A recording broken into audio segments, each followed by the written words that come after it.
father standing out one day, and his young son, about 6 years old, asked him, "Dad, what is the size of God?" They're standing outside, and kids can ask some of the darndest questions. What is the size of God? How, as a father, do you answer that? While he's trying to figure out how to respond to his son,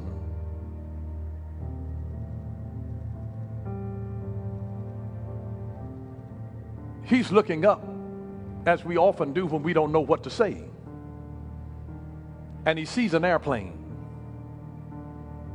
And so he asks the son, "Son, what's the size of that airplane?" His son looks up and said, "That's really tiny. It's so small. It's really tiny." And then he gets his young son in the car, and they drive to the airport. And they get out, and as they're approaching, they can see from the side a giant aircraft. And then he asks again, "What's the size of that plane?" And his little son said, "It's so big. It's so big." And the father explains to him that when you get closer to it, it seems bigger.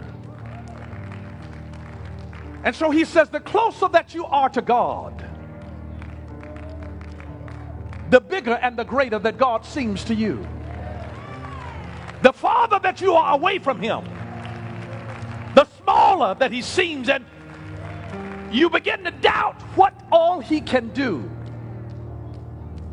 And this is why the Bible says, draw near unto God, and he will draw near to you. And as you draw near to God, it begins to embolden you with a faith that with God all things are possible, because you see the greatness of God. If you're closer to God than you are towards your problem, then your problem begins to diminish, and God looms over your problem. But when you're too close to the problem, or to the person who is the problem, it obscures your perception of God.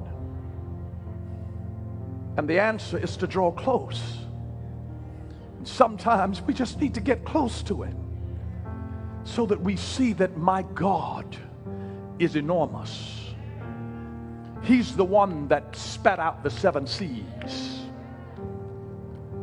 He's a huge God.